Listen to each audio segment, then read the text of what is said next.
Morning all of you. Welcome to our YouTube channel Hardiest Online Classes from कविता त्रिवेदी। आज हम कक्षा 10 के पाठ 3 सेनापति जी के जीवन परिचय के बारे में पढ़ेंगे। सेनापति कान्यकुब्ज ब्राह्मण थे और इनके जन्म के विषय में विद्वान एक मत नहीं है। कुछ विद्वान इनका जन्म संवत 1616 में मानते हैं। सेनापति जी का जन्म दीक्षित गोत्रीय ब्राह्मण परिवार में विक्रम संवत 1616 में हुआ। इनके पिता गंगाधर और पितामह का नाम परशुराम दीक्षित था। इनके गुरु का नाम हीरामणि दीक्षित था। वे बहुत ही आत्मविश्वासी थे। अपना परिचय देते हुए एक स्थान पर उन्होंने कहा, सेनापति सोई सीतापति के प्रसाद जाकी, सब कवि कान दे सुनत कविताई है। हीरामणि दीक्षित जी ने सेनापति जी के बारे में कहा कि सेनापति वही कवि है जिनको सीता के पति भगवान श्री राम की भक्ति का प्रसाद मिला हुआ है। क्योंकि सेनापति राम भक्त थे इसलिए ऐसा कहा गया है। और इनकी कविताओं की चतुराई इतनी है कि सारे कवि कान देकर इनके कविताओं को सुनते हैं। अर्थात इनकी कविताओं में ऐसी चतुराई है जिन पर राम की कृपा है। ये रीतिकाल के महान भावप्रवण कवि माने जाते हैं। कुछ लोगों का कथन है कि सेनापति इनका असली नाम नहीं है, क्योंकि इनका मूल नाम किसी को ज्ञात नहीं है।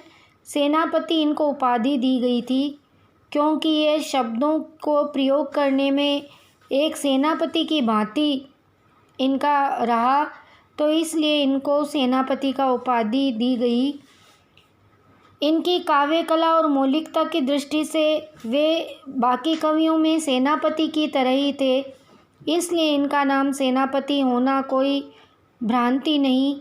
सेनापति राम भक्त कवि थे और इनकी सबसे प्रसिद्ध बात यह कि ये श्लेष अलंकार के प्रयोग में बड़े सिद्ध हस्त कवि थे। इन्होंने कभी भी किसी कवि का अनुसरण नहीं किया। ये रीतिबद्ध कवियों की श्रेणी में आते हैं। इनकी 2 रचनाएं प्रसिद्ध है, काव्य कल्पद्रुम और कवित रत्नाकर। काव्य कल्पद्रुम का अभी अप्राप्य है और इनका काव्य शास्त्रीय ग्रंथ रहा। इनके कवित्वों में अलंकार रस ध्वनि के उदाहरण एक से बढ़कर एक मिलते हैं। इन्होंने अलंकार संप्रदाय का अनुसरण किया। इनकी भाषा के विषय में कहा जाता है कि सेनापति ब्रज भाषा के कवि है।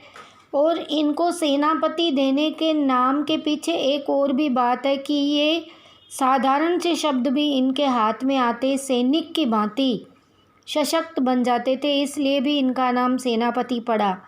फारसी शब्दों का प्रयोग भी ये करते हैं। इनकी रचनाओं में प्रसाद और ओजगुण की प्रधानता है। परिमार्जित भाषा का प्रयोग भी इनके भाव गांभीर्य और इनके काव्य की विशेषता है। परिमार्जित मतलब बिल्कुल साफ स्पष्ट भाषा।